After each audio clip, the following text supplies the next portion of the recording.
and even the way they look. They might smell a bit, as we said earlier, but they're beautiful animals, very bear-like in a way for me sometimes. The faces, and then the slightly longer hair, compared again to your large cats.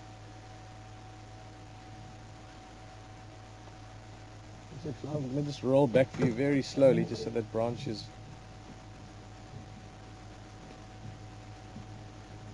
There we go. Very, very powerful jaws. Hyenas, even though they can hunt and do hunt, they are scavengers, and ultimately, they do eat a lot of carrion, and they can literally bite through thick femur bones of animals, the thick, heavy bones. They can break that open, crack it with their teeth, get to the marrow. Very, very strong jaws. In fact, some of the strongest jaws, or biting power, if you want, biting force of all animals. These two are youngsters. They're sort of young teenagers.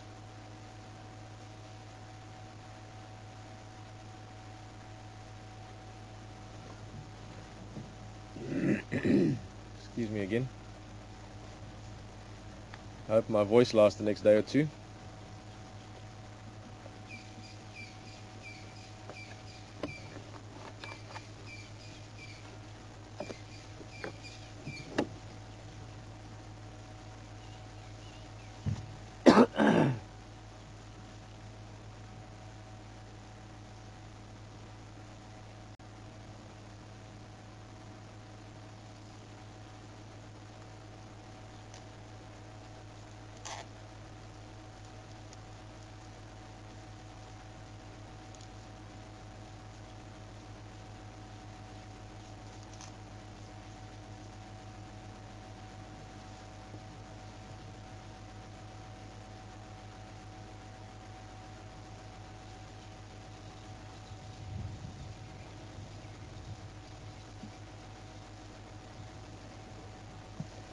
Now, this young hyena could easily spend the next hour or two, three even, just gnawing away at that bone, getting each little piece of nutrition from it, whether it's a little piece of sinew or skin, or later on maybe break the bone open, as I said, get to the marrow.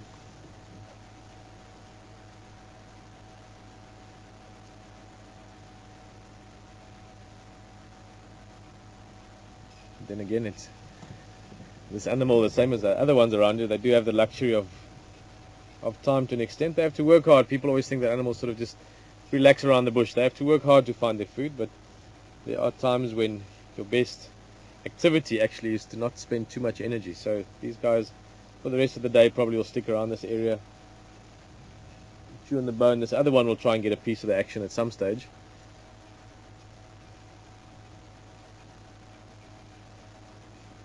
Nothing for him to chew on at the moment, or her. It's very difficult, hyenas, to tell the sexes, especially when they're young. Very, very difficult. When they get really mature, like Floppy earlier, you can tell it by dominance, really. The females tend to get, well, physically bigger than the males, but also they're dominant over males. So even a low-ranking adult female will be more dominant than a high-ranking adult male. But physically, there's very little to help you tell the difference between them.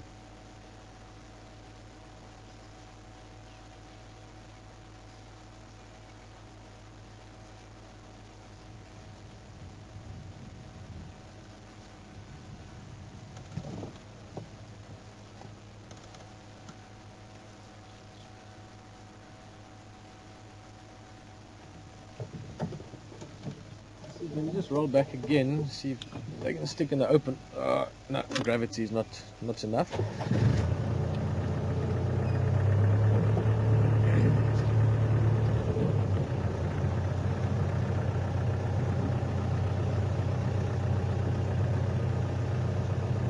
Let's try and see if we can figure out what kind of a bone that is that hyena is chowing or chewing on.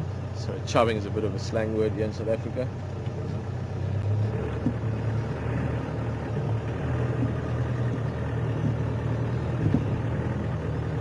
Alan was just asking whether there's an alpha male with hyenas. Oh, certainly with the females there's a very, very strict and sort of set hierarchy. With with the males, it's less so, just because they are so, less dominant, or so much less dominant than the females are. But you'd still get a dominant male that'll be the one that gets to mate. But it's nothing like you would find with, lions, for instance, or wild dogs, where that structure is very important for the males as well.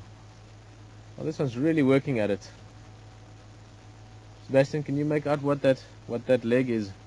Maybe some of you that can have a close look. Looks a bit old, looks like it's been in the water as well. Oh, there we go. Oh,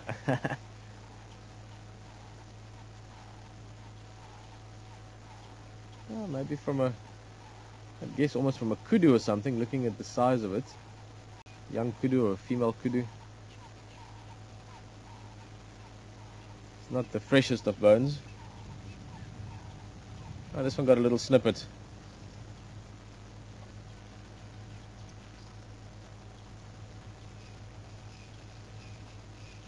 Now you can see the breeze I was talking about.